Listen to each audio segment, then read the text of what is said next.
The weather is hot in New York City, and the heat between the Jets and the Giants is just as hot as well. Welcome into We're Not Doing a Podcast. Mark Weber joined here with Jarrett Least. Jarrett, the Jets are facing the Giants this weekend, as previously mentioned. But Jarrett, you mentioned you were a little bit concerned about the Giants for the Jets. Why is that? Well, I'm not concerned about the actual team in terms of the Giants. It's just a matter of they're really not all that good. But this is where there are situations when the Jets are riding high, coming off their last win against the Eagles. They go into a bye, and historically, they just haven't been great coming out of byes, especially with Robert Saleh as the head coach in his third year. And it's always games like this that you worry about because the Jets are simply the much better team in every avenue, really, except for quarterback and head coach, which is important, but they have to win this game. You can't consider yourself a legitimate playoff contender and not come away with this win, because if you lose this game, Mark, you're just not able to trust this team moving forward. They have some very impressive wins to this point against the Bills and the Eagles. But if you lose this game against the Giants, and then on top of the loss that you had several weeks ago against the Patriots, you just can't really believe in this team.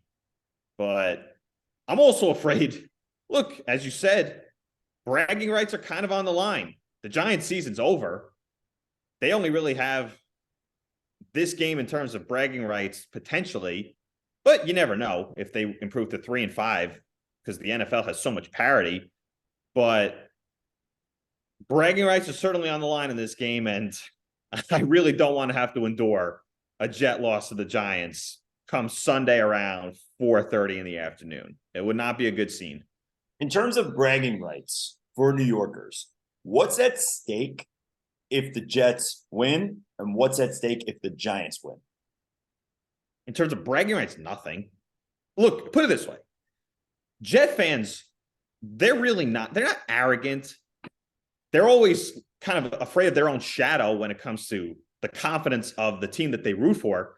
But the Giant fan, quite frankly, for some reason, they've just been arrogantly confident and cocky this week, when if the Giants were playing any other team in the entire league this week, they would not be this cocky. But they just have this stigma of, oh, well, it's the Jets. The Giants are going to beat them. That's the reason. That's the number one reason why I want the Jets to win this game in terms of bragging rights. It's just to shut Giant fans up, because they know how bad of a football team they are. But because it's the local rivalry of Jets versus Giants, they're displaying this false confidence, which just quite frankly should not exist. And I think internally Giant fans know doesn't exist, but they're just trying to pump their chests and make it seem like, oh, we're actually a decent football team and the Giants are going to beat the Jets. But look, at the end of the day, Zach Wilson is still the quarterback for the Jets, and he's made strides, but it's going to be a low-scoring game. And if it's a low-scoring game, anyone can win this game. And Brian Dable's a good coach, and the Giants, they're capable of winning this game. So by no means is this a gimme for the Jets, but they really need to take care of business, just because, Mark, you and I know who we're talking about when it comes to Giant fans. We don't need to hear it. We simply don't need to hear it. If you want to touch on it, go ahead. Jets are 6-8 all time against the New York Giants. So saying that the Giants really have their number, bit of an overstatement by Giants fans. Remember, the Jets won the last two matchups against the Big Blue, the last one being in the 2019 season. One more question about this matchup. What gives you more confidence as a Jets fan? Sauce Gardner and DJ Reed potentially coming back, or Daniel Jones potentially not going to be back? Look, at it really, when it comes to the Giants quarterbacks, if it's Daniel Jones or Tyrod Taylor, it's really just a toss-up. Tyrod Taylor, quite frankly, has kind of played better than Daniel Jones has this year. So would that leave me a little more concerned for this matchup? Somewhat, but I'm not sweating over Tyrod Taylor gashing the Jets defense. And it's great to have Sauce and DJ Reed back coming off the concussions, but they played without those two guys against the Eagles and put together a phenomenal defensive performance. And I'm not saying you don't need them, but I think the concern level would be maybe Tyrod Taylor putting together a couple of good drives and scoring 2 touchdowns in this game, which could win the game. That's the fear. That is the fear, because I'm not going to sit here and be confident in the Jets offense. They scored 20 points against the Eagles, and that last touchdown really was a result of the interception that Tony Adams had to result in a Breece Hall easy score, which the Eagles let them score. So up until that point, they scored 12 points in that game. The Jet offense is really not good. So I would be a little more concerned, I guess, of Tyrod Taylor playing a better game than usual. So, but I'm not all too concerned about Tyrod Taylor lighting the Jets up. It's just if he puts 2 touchdowns on the board, that could win the game, which is the concern. Giants and Jets among the bottom 3 in the entire NFL in red zone offense. So this game, it's going to be brutal to watch. 3-point spread. Jets are favored in this matchup for the bragging rights, but it's going to be a really, really tough game to watch. But just due to the hype that these teams are just 1 game apart, it's going to be really exciting and a really exciting week for Jets and Giants fans going into the weekend as well. Now, one team that has also not gotten up to the best start is hoping that they're not in the same conversation among the Jets and Giants for really struggling New York teams are the Knicks. Lost their first game of the season to the Boston Celtics. The biggest headline going into the game is that they did not extend Immanuel Quickley's contract. Will the Knicks regret this throughout the entire season? I don't think they'll regret it, because at the end of the day, the Knicks can ultimately match any offer if he goes out this upcoming summer and signs an offer sheet with another team. So the Knicks have that in their back pocket. But why go through battling against another team for that? Why not just battle IQ and his agent? Why deal with the stress of that when he's one of your best players for the last few years? Well, I think ultimately one of the reasons why they may not have signed him to a big contract extension now is maybe if that lurking superstar trade is available at some point in the middle of the season, it's still a rookie contract and it's an easier contract to trade as opposed to some poison pill contract that he'd be signing, which is probably $150+ million. Because let's be real, some team's going to offer the poison pill contract.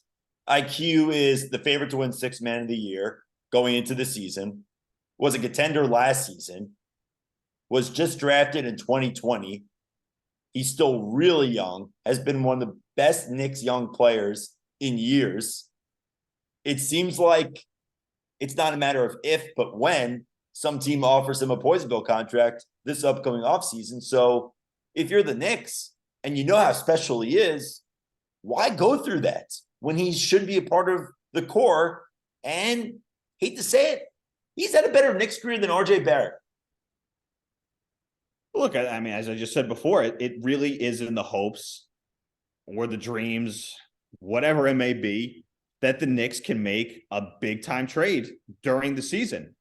That's the reason. Who knows what's going to transpire with the 76ers with Joel Embiid? And if Joel Embiid is available, Immanuel Quickley, he's going in that trade. So you don't want that potential asset to be a little bit of a deterrent to the 76ers if it's such a mega contract. So I think that's the biggest reason why. As you just mentioned, Mark, there's nothing not to love about the Knicks' career of Immanuel Quickley. You drafted him. He's homegrown. He almost won 6th man of the year last year. He could win it this year. He's been a great Knick to this point. Exactly. Why wouldn't you want to sign him? like I just said before, you're just hoping or praying for some superstar to become available. And it just remains to be seen what will happen. Now, Mark, if the possibility presented itself, Joel Embiid could be Let's had. not do this just yet. Would you? These are rumors. I know, but would you include Immanuel Quickley in the trade? Yes, I would include anyone in the trade but Brunson. Because how can you not? Embiid is a top 5 player in the league, and you're not going to win a championship without someone that is in the same league as Embiid. But going back off of Quickley, you hope that they can keep him. You hope that they could continue to have him on their roster. Do you think that this is an unnecessary distraction for him on the court moving forward? He had a great game in his first game of the season against the Celtics, but there's still a long time to go. And if you want to be really positive, look at the Yankees with Aaron Judge when they didn't extend him in the 2022 season. Well, look, I mean, it's apples to oranges when it comes to Aaron Judge. They really could have lost him. I mean, he went to there's no restricted free agency in baseball. So once Aaron Judge became a free agent, he was anyone's to have. So there was a whole lot more concern that he could theoretically leave. He's a restricted free agent.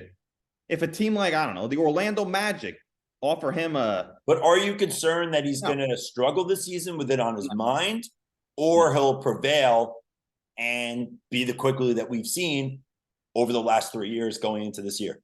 I think he'll be even better. We saw it in the first game against the Celtics. He was the best player on the team in that game. I think he very well could win Sixth Man of the Year.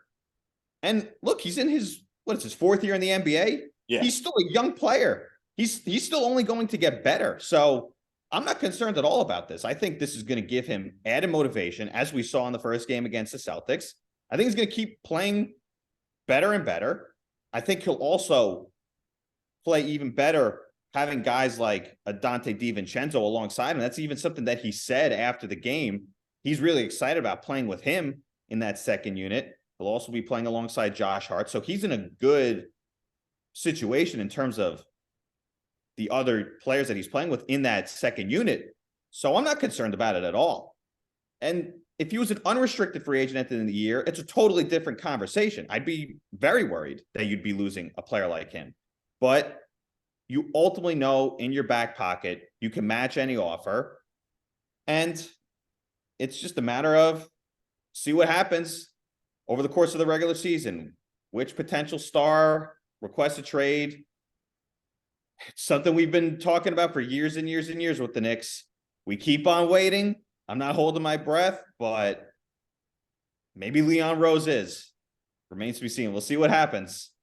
Immanuel Quickley in the last 4 seasons for the Knicks, 3rd in win shares, 3rd in value over replacement player, 4th in points per game, 2nd in 3-point field goals made, a valuable part of the Knicks organization and of their recent run within the last 3 years before going into this season, as they made the playoffs twice, which is a huge accomplishment compared to what the Knicks fans have endured since the dawn of the century. Now, we talked about whether or not it could be an embarrassment if the Knicks can't retain Immanuel Quickley. But one thing that could really put an entire basketball team's reputation at risk is whether or not our beloved Syracuse Orange can get Kiyan Anthony. If that name sounds familiar, that is Carmelo Anthony's son, the top-rated junior in New York, to suit up for SU in the near future. Jared, how embarrassing would it be for Syracuse if they can't get Carmelo's kid? Well, by the tone in your voice, I'll let you answer that question first, because we are both Syracuse basketball fans, but I will give you the nod. You're a much more passionate Syracuse fan than me, so I'll let you answer that question first. I feel like you have a lot to say about this. If they don't get Kiyan Anthony and he goes to another school that's not Syracuse University, the 20 years since Carmelo Anthony helped them win their first and only championship is a complete wash. What have they accomplished? if they can't get Carmelo's own kid to go to the school, it just shows that Syracuse basketball is what we feared, and a relevant brand. Someone that has the brand that Kiyan Anthony has, not wanting to go there is just mortifying. It's actually terrifying. His dad has the basketball practice facility named after him, the Mello Center. So if he wants to go to another school over Syracuse, I don't know how you recover from that. Now, if he chooses the G League or some other professional adventure, I think that's fine, because then you could argue, hey, he wants to be an adult early. He wants to start his life early. College isn't necessarily for him. Then that's fine. Then you can't blame for taking the money. You just can't. NIL now. If he chooses to go to another school, like Florida State, the only other school he took an official visit to, over Syracuse, that's a fireable offense by the entire coaching staff, which is in their first run in the post-Boeheim era. Put it this way. I feel like I'm going to pull a Chris Mad Dog Russo right now. It's a lock. It is a lock that Kiyan Anthony will commit to play for the Syracuse Orange. And if he doesn't, Mark, name what should I do? Should I retire on the spot? Should we stop doing the podcast? Should I quit my job? Just like, I think you quit your job. I think you quit your job. Or how about this? Okay. If Kiyan Anthony does not commit to Syracuse, can't watch a Jet game for the rest of the regular season. Done. What your job would be detrimental to your society. entire balance of being. Not doing the podcast also impacts your balance. But Jet fan is really, it may help, because the Jets have not really had that great of a franchise since you've been watching them, and maybe it will help them at the end of the day. If you're that confident, that's something you should bet on. Well, when will Kiyan Anthony make his decision? Because do we know when? Is it in the coming days or weeks? It won't. It actually could potentially be not for a while. So we could be talking about next year with Aaron Rodgers for the first time this season. Okay. So wait. So let's say Kiyan Anthony. Theoretically, the latest it could be is the 2025 season. This is a suggestion. Okay. So if Kiyan Anthony commits to another school, we have a long timeline, because he's only Syracuse now. He has until April, May of 2025. I got it. So if Kiyan Anthony, let's say, commits to Florida State in 2025, I can't watch a Jets regular season game that season if that ends up happening. Yes. Done. If wow. If Kiyan Anthony puts on a Florida State hat or a USC hat or a Kansas hat or a Nassau Community College hat, I don't care which hat it is, and that's not Syracuse Orange, I will not watch a Jets regular season game that season. Let's make another promise. If he does commit to Syracuse, no, this is a good one. Okay. If he does commit to Syracuse during his high school basketball career, you and I have to go to a game. He's playing for Lehigh in your hometown. We'll go. No excuse. We should be going already. We'll 100%. Yeah, we'll go. If he commits, we'll go. Absolutely. Can you just show up? Do you need tickets? I don't know about high school basketball. Can you just show up? I think you could just show up. So we'll go. I know there was a tournament years ago that Lehigh was in where Bronny James was playing in, and they were selling tickets for it, because I remember looking. That's the type of loser I am. But I think for a regular game against St. Mary, like one of those St. Anthony's, one of those Long Island private schools, I think you could just show up. The question is, where did we get dinner before? Well, you almost read my mind. I would love to do this with you, because it seems like the past few times that we've been hanging out, it's been us drinking wine and having Italian dinners with our significant others. So I feel like you and I need a good bro date to like rock our Syracuse stuff and go to a Lehigh game, watch Kiyan Anthony after he commits to Syracuse. So I will gladly do that with you. And, take a trip to my old hometown, drive around the neighborhood a little bit, see the field, see the old house, go by Jericho High School, all that fun stuff. And see, you're already giddy all over. You No, want to do I'm excited. I've wanted to do this. I say we go before he commits, before the crowd starts coming. Well, I mean, Maybe we go before he commits and then go after. We'll do it twice. It's worth it. It's very easy to get to. Put it this way, for the sake of the podcast, we'll wait till after he commits, and then we'll go, because we have such a huge following. People are going to follow us to Lehigh basketball games as we walk in trying to sign autographs and take selfies. We won't announce what game it is. All right, so Jared is confident about Kiyan Anthony going to Syracuse. Jared, I know you're very confident about the upcoming answer to this with it or not with it question. Oh, yeah. SiegelmanStable hats. With it or not with it? Oh, okay. You are such a loser. You are such a loser. No, first off, how much was that? Was that $150? No, it was $70. It wasn't $150. You got to look it up. That it was $70. They're very exclusive, so it was only available one time at the Garden. To answer the question, Mark, it is with it because it's a brand that's worn by athletes, celebrities. Kendall Jenner wears them. Aaron Judge wears SiegelmanStable hats. Dwayne Wade wears them. Justin Bieber wears them. We just saw Corbin Carroll of the National League champion Diamondbacks wear them. So 1,000% SiegelmanStable hats are with it because everyone's wearing them. They're very exclusive. They're hard to get. And they're trendy. They're fashionable. So I'll get you for your birthday. Your birthday is in November. And now I said they're hard to come by. They're hard to find. So when they become available for your birthday, next November 2nd, I'll get you a SiegelmanStable hat and we'll walk the streets of the city together. So, or we could go to the Lehigh basketball game and watch Kiyan Anthony with them. We're gonna do everything. We're doing everything together, Mark. We're doing it all. We're making plans on the pod tonight as we speak. So we're going to a Lehigh. Yeah, we don't talk otherwise. This is the only 30 minutes of the week that we talk. Yeah, seriously, my God. I'm gonna go with a hot take. I'm gonna say not with it yet. Okay. I've never heard of anyone talk about this brand other than you. I get that Aaron Judge, Kendall Jenner, Justin Bieber are wearing it, but is it really in the vernacular of society? Are people tweeting about SiegelmanStable left and right?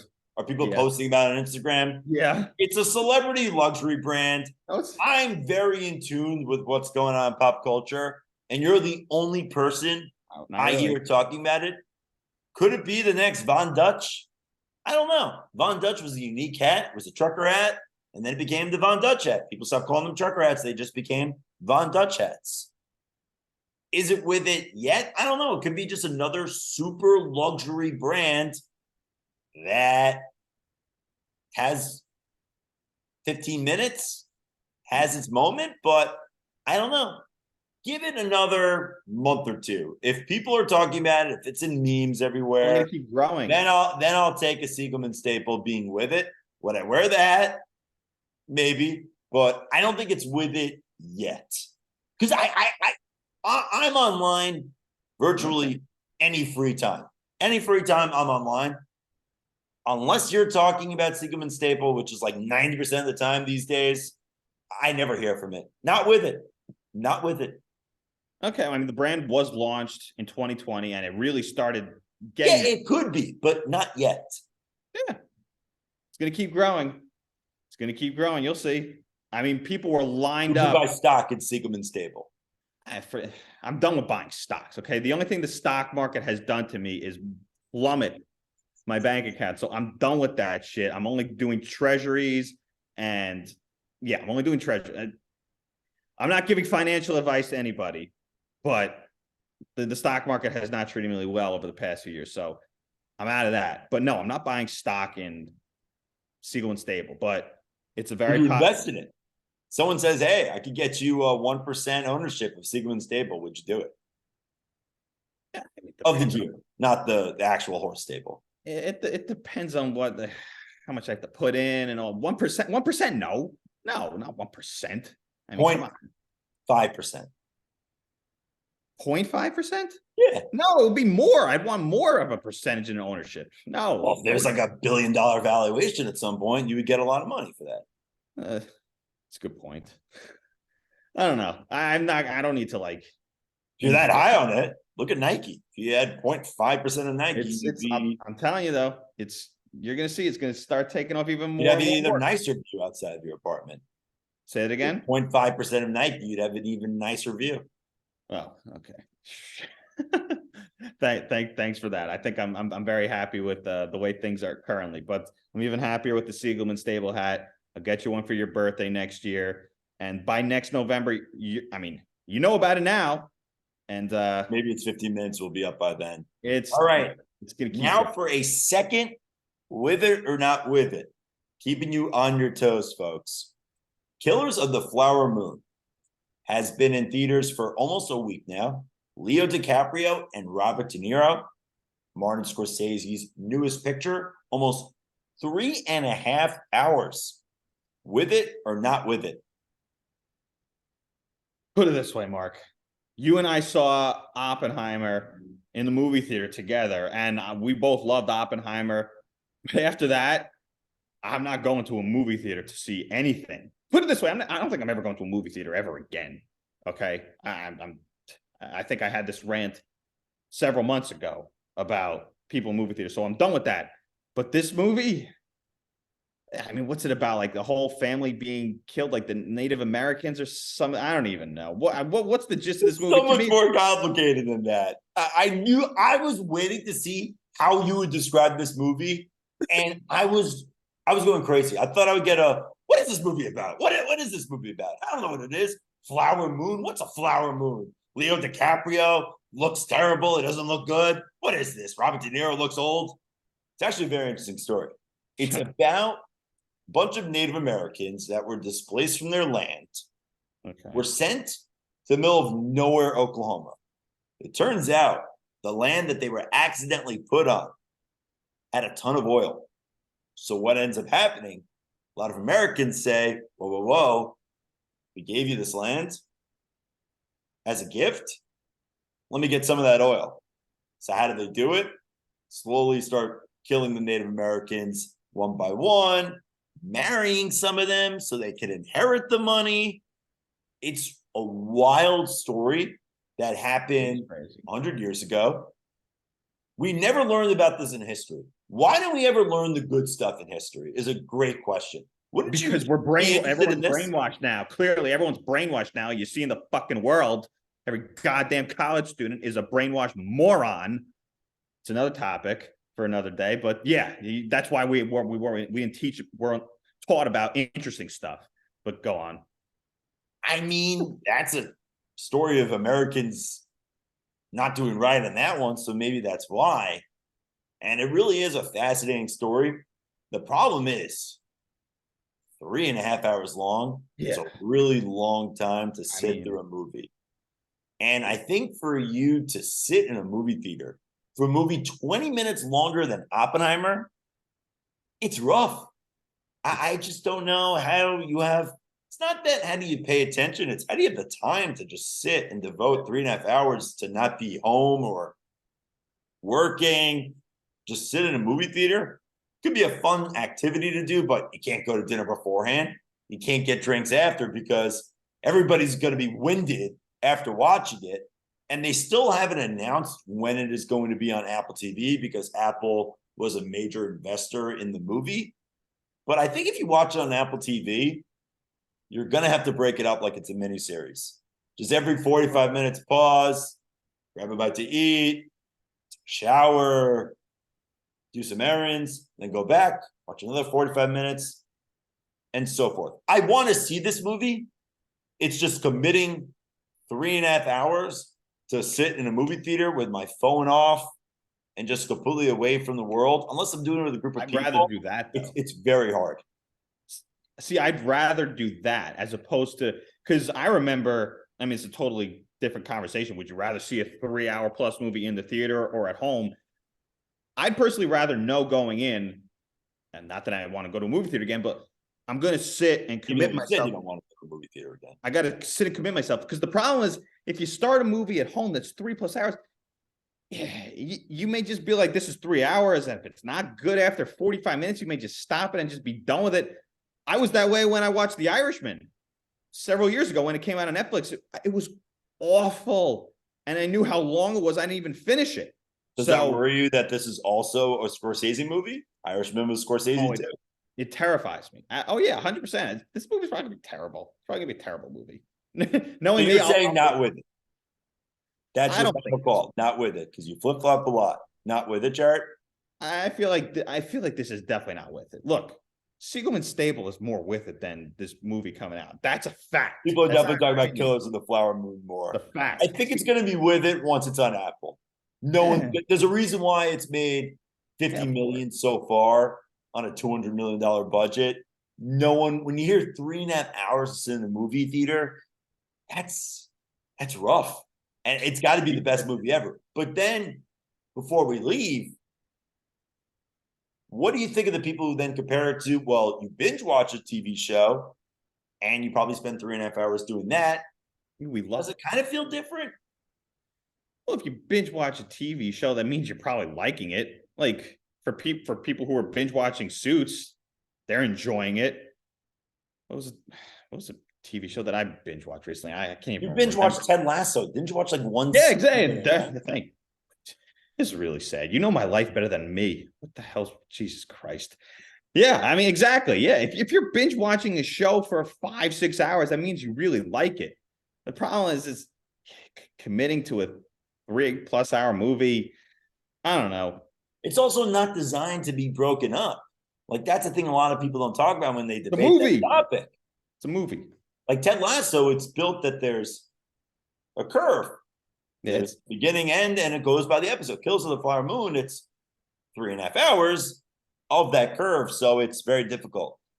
Thank you for tuning into this episode. This was not 3.5 hours. This should have been 30 minutes flat.